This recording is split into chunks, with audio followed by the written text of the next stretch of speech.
Welcome to the channel E info. এখন আমরা sentence বাক্য বাক্য সম্পর্কে বিশদ জানব। বাক্য ও তার শ্রেণীবিভাগ আমরা জানি যখন এক বা একাধিক শব্দ পাশাপাশি বসে একটি মনের ভাব প্রকাশ করে তখন তাকে বাক্য বলেন। ইংরেজিতে বলতে গেলে a word or a group of words having a complete sense or meaning is called sentence. এবার সেন্টেন্সকে 5 ভাগে ভাগ করা যায়, সেই ভাগগুলো আমরা দেখছি। সেন্টেন্সকে 5 ভাগে ভাগ করা যায়। অ্যাসার্টিভ সেন্টেন্স বা স্টেটমেন্ট, যেটাকে বলা বিবৃতিমূলক বাক্য। তারপরে হচ্ছে ইন্টারোগেটিভ সেন্টেন্স বা কোশ্চেন প্রশ্নবোধক বাক্য। 3 নম্বরে হলো ইম্পারেটিভ সেন্টেন্স বা আদেশ অনুরোধমূলক বাক্য। 4 নম্বরে অপটেটিভ সেন্টেন্স বা ইচ্ছা প্রার্থনামূলক বাক্য। 5 নম্বরে হলো এক্সক্লামেটরি সেন্টেন্স বা আবেগসূচক বাক্য। তো assertive sentence, a sentence that says, states or describes something is called assertive sentence. অর্থাৎ যে বাক্য কোনো কিছু বলে বা বর্ণনা করে তাকেই অ্যাসার্টিভ সেন্টেন্স বা বিবৃতিমূলক বাক্য বলে। এই বাক্যের গঠনটা কি? সাবজেক্ট ভার্ব, তারপরে অবজেক্ট বসবে, তারপরে অ্যাডভার্বিয়ালস বা আদার্স গুলো বসবে। উদাহরণের মাধ্যমে আমরা বুঝিয়ে দিচ্ছি। The man does the works every day in the field. মানুষটি প্রত্যেক দিন মাঠে কাজগুলি করে। The man the subject, does the verb, works the object, everyday the adverbials, in the field complement. আরেকটা উদাহরণ, the boy writes a poem, she is dancing on the stage. সেটা হলো সাবজেক্ট, is হলো অক্সিলারি ভার্ব, ডান্সিং হলো main verb, on the stage হলো complement বা others. Interrogative sentence, question. yes, ইংরেজিতে বলতে গেলে কি হয় interrogative sentence? A sentence that asks a question is called an interrogative sentence. অর্থাৎ যে বাক্য কোনো কিছু জিজ্ঞাসা করে বা প্রশ্ন করে তাকেই প্রশ্নবোধক বাক্য বলে। এই প্রশ্নবোধক বাক্য আমরা জানি আবার 2 প্রকার, ডাব্লিউএস কোশ্চেন এবং ইয়েস নো কোশ্চেন। ডাব্লিউএস কোশ্চেনের আমরা উদাহরণ কি আছে? When will he come here, সে কখন এখানে আসবে। তার গঠনটা কি? প্রথমে ডাব্লিউএইচ ওয়ার্ড বসবে, তারপরে একটা অক্সিলারি ভার্ব বসবে, তারপরে সাবজেক্ট বসবে, তারপরে মেইন ভার্ব বসবে, তারপরে অবজেক্ট বা তার আদার্স কিছু বসবে। এরকম where did you keep my box, তুমি আমার বাক্সটিকে কোথায় রেখেছিলে। WH word, auxiliary verb, subject, main verb, object. Who are you, when will you come, what is your name, how are you, how did you solve the problem. এরকম WH word থাকবে।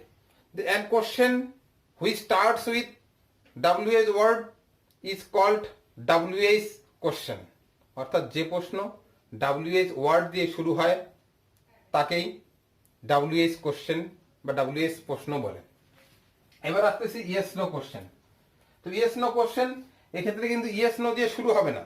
এই প্রশ্নের উত্তরটা হবে হয় ইয়েস না হলে no.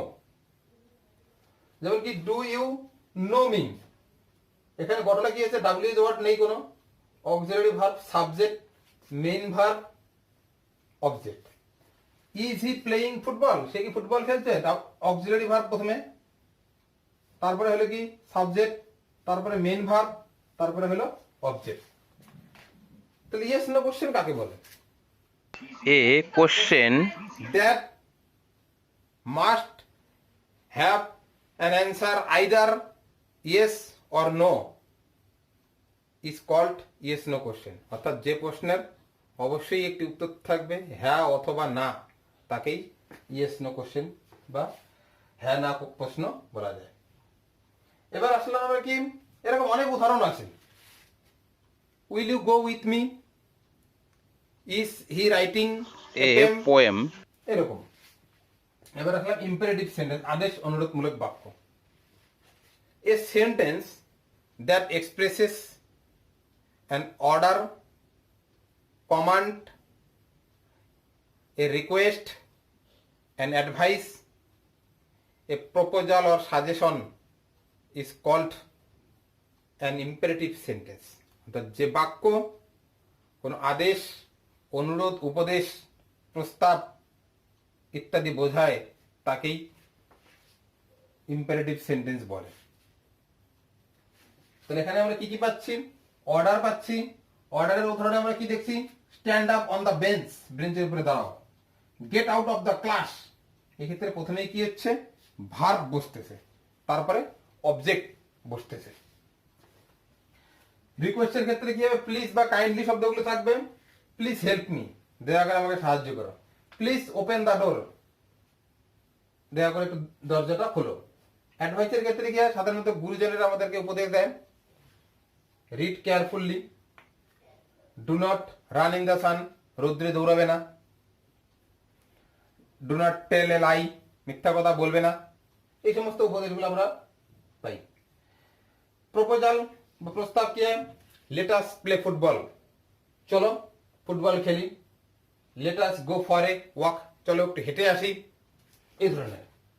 এবার অপটেটিভ সেন্টেন্স, ইচ্ছা বা প্রার্থনামূলক বাক্য। এখান থেকেই বোঝাচ্ছে ইচ্ছা এবং প্রার্থনা বোঝাবে। অর্থাৎ যে বাক্যের মধ্যে ইচ্ছা বা প্রার্থনা বোঝায় তাকেই অপটেটিভ সেন্টেন্স বলা হয়। A sentence that expresses a wish, desire and prayer is called an optative sentence. তাহলে এখানে দুটো জিনিস আমরা পাচ্ছি, ইচ্ছা, উইশ বা ডিজায়ার, ইচ্ছা। মে ইউ বি হ্যাপি, এই গঠনটা হলে কি প্রথমে একটা মে বসবে, তারপরে অ্যাসার্টিভের মতোই হবে। May you be happy, may you live long, may you succeed in your future. তারপরে প্রার্থনার ক্ষেত্রে কি হবে? প্রেয়ার, এখানে গডের কথাটা উল্লেখ থাকবে। May God bless you, may God pardon the sinner. এবার দেখলাম কি এক্সক্লামেটরি সেন্টেন্স, আবেগ সূচক বাক্য। অর্থাৎ যে বাক্যের মাধ্যমে আমাদের মনের বিশেষ আবেগ, আনন্দ, দুঃখ, কষ্ট, ঘৃণা, রাগ, অনুতাপ, আবেগ, বিস্ময় ইত্যাদি প্রকাশ পায় তাকেই বিস্ময় সূচক বাক্য বলা হয়। A sentence that expresses a sudden feelings of mind like joy, sorrow, wonder, hatred etcetera is called exclamatory sentence. Exclamatory sentence অনেক রকমের আবেগ থাকে। আনন্দ প্রকাশ করার ক্ষেত্রে আমরা কি ব্যবহার করি? Hurrah, we have won the match. দুঃখ প্রকাশ করার ক্ষেত্রে আমরা কি করি? Alas the man is dead বা alas the man is no more. এবার fie, you are a liar, এরকম হয়। তাহলে কি হাস, শি ইজ কামিং, চুপ, সে আসছে। তারপরে বিস্ময় প্রকাশ করার ক্ষেত্রে what a nice picture it is, কি সুন্দর ছবি এটা। How happy we are here, এখানে একটা উদাহরণ লেখা আছে, what a beautiful scene it is, কি সুন্দর দৃশ্য এটা হয়। How cold it is today, আজকে কি ঠান্ডা, এরকম। এবার এই যে 5 প্রকার বাক্য, এই 5 প্রকার বাক্যকেই আবার প্রত্যেককেই দুভাগে ভাগ করা যায় অর্থের দিক দিয়ে। sentences are also divided into two types according to their meaning. They are affirmative sentence or positive sentence অর্থাৎ হ্যাবাচক বাক্য এবং নেগেটিভ সেন্টেন্স অর্থাৎ নাবাচক বাক্য। অর্থাৎ এই প্রত্যেক প্রকার বাক্যকে আবার দুই ভাগে ভাগ করা যায়, সেগুলি হলো হ্যাবাচক বাক্য এবং আরেক প্রকার হলো নেগেটিভ সেন্টেন্স বা নাবাচক বাক্য। দেখে বোঝা যাচ্ছে যেটার মধ্যে পজিটিভ থিঙ্কিং, পজিটিভ চিন্তা ভাবনা হ্যাবাচক হবে, যেটাতে না বা নাই ইত্যাদি থাকবে সেটা হচ্ছে নেগেটিভ। ইংরেজিতে নট, নো ইত্যাদি থাকবে সেটা নেগেটিভ। এটা আমরা পরবর্তীকালে ডিটেলস আলোচনা করব।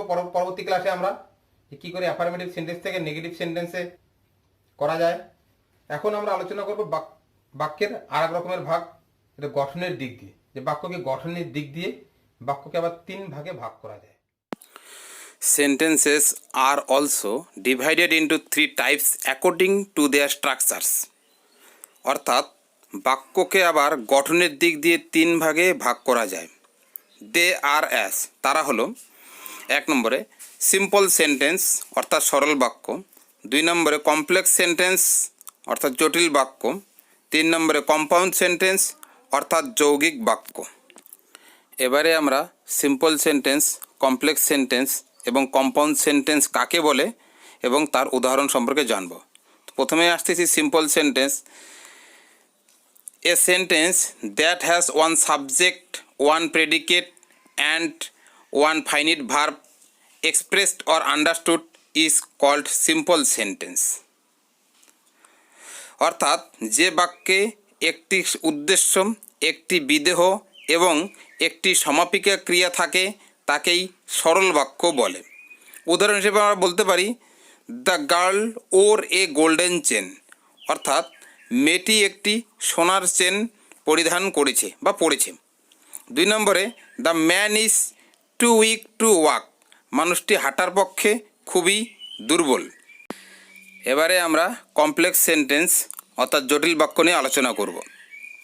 A sentence that contains one principal or main clause and one or more subordinate or dependent clause is called complex sentence. অর্থাৎ যে বাক্যে একটি প্রধান বাক্যাংশ এবং এক বা একাধিক নির্ভরশীল বাক্যাংশ থাকে তাকেই জটিল বাক্য বলে। অর্থাৎ একটি প্রধান বাক্য থাকবে, তার উপর নির্ভর করে এক বা একাধিক নির্ভরশীল বাক্য থাকবে। উদাহরণ হিসেবে আমরা বলতে পারি, যেমন যে উদাহরণগুলো আমাদের সিম্পলে ছিল সেই উদাহরণগুলোকে আমরা কমপ্লেক্স করে দেখতেছি।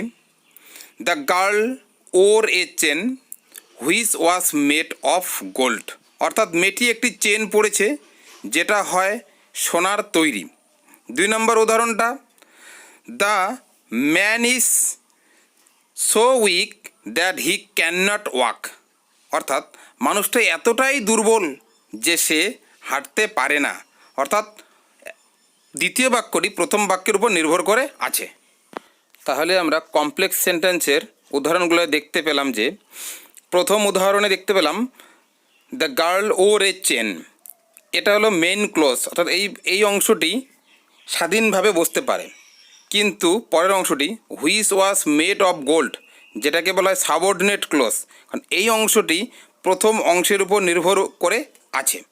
অনুরূপভাবে দ্বিতীয় উদাহরণটিতে the man is so weak, এটা হলো মেন ক্লজ, পরের অংশটি that he can not walk, এটা হলো সাবঅর্ডিনেট ক্লজ। তো এইভাবেই মেন ক্লজ এবং সাবঅর্ডিনেট ক্লজ থাকলেই বাক্যটা কী হবে, কমপ্লেক্স সেন্টেন্স হবে।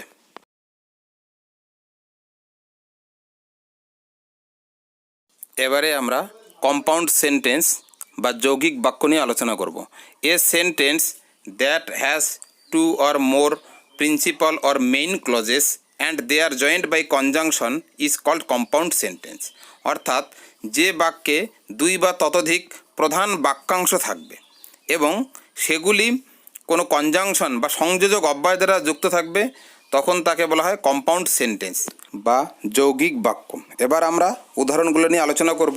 যে উদাহরণগুলো আমাদের সিম্পল এবং কমপ্লেক্স সেন্টেন্সে ছিল সেগুলোকেই আমরা কম্পাউন্ড সেন্টেন্স তৈরি করে দেখাবো।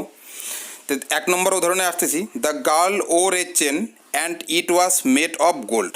এখানে 2টি main clause, the girl wore a chain এবং আরেকটি হলো it was made of gold. এই 2টি বাক্যকে মাঝখানে একটি কনজাংশন অ্যান্ড দিয়ে যুক্ত করা হয়েছে, তাই এটি হলো একটি যৌগিক জটিল বাক্য। 2 নম্বরে আমরা আসতেছি, the man is very weak so he can not walk. এখানে 2টি main clause, the man is very weak এবং আরেকটি হলো হি ক্যান নট ওয়াক। এই 2টি বাক্যকে মাঝখানে সো দিয়ে যুক্ত করা আছে, তাই এটি হলো একটি কম্পাউন্ড সেন্টেন্স। এবারে আমরা বাক্যের যে বিভিন্ন শ্রেণীবিভাগ অর্থাৎ বিভিন্ন দৃষ্টিকোণ থেকে বাক্যকে যে বিভিন্ন রকম ভাগ করা যায় সেগুলোর সারসংক্ষেপ আলোচনা করব। প্রথমেই আমরা আসতেছি যে কাজ বা ফাংশন অনুসারে বাক্যকে 5 ভাগে ভাগ করা যায়। 1 নম্বরে অ্যাসার্টিভ সেন্টেন্স বা স্টেটমেন্ট, বাংলায় হলো বিবৃতিমূলক বাক্য। 2 নম্বরে ইন্টারোগেটিভ সেন্টেন্স বা কোশ্চেন, যেটাকে বাংলায় বলে প্রশ্নবোধক বাক্য। 3 নম্বরে ইম্পারেটিভ সেন্টেন্স, বাংলায় আদেশ অনুরোধমূলক বাক্য। 4 নম্বর অপটেটিভ সেন্টেন্স, বাংলায় ইচ্ছা বা প্রার্থনামূলক বাক্য। 5 নম্বরে এক্সক্লামেটরি সেন্টেন্স, বাংলায় আবেগসূচক বাক্য। এবং এবারে আমরা দেখব এই প্রত্যেক 5 প্রকার বাক্যকে, অর্থাৎ এই 5 প্রকার বাক্যকেই আবার অর্থের দিক দিয়ে 2 ভাগে ভাগ করা যায়। এগুলি হলো এ নম্বর অ্যাফার্মেটিভ বা পজিটিভ সেন্টেন্স, বাংলায় হলো হ্যাবাচক বাক্য। বি নম্বর নেগেটিভ সেন্টেন্স বা নাবাচক বাক্য। এবারে বাক্যকে গঠন অনুসারে বাক্যকে আবার 3 ভাগে ভাগ করা যায়। 1 নম্বরে হলো সিম্পল সেন্টেন্স, বাংলায় সরল বাক্য। 2 নম্বরে কমপ্লেক্স সেন্টেন্স, বাংলায় জটিল বাক্য। 3 নম্বরে কম্পাউন্ড সেন্টেন্স, বাংলায় যৌগিক বাক্য। তো এই সব প্রকার ভাগ নিয়ে আমাদের ডিটেলস আলোচনা হয়ে গেল। আজকের ক্লাস এ পর্যন্তই। ধন্যবাদ, পরবর্তী ক্লাসে দেখা হবে। Thank you for watching the video.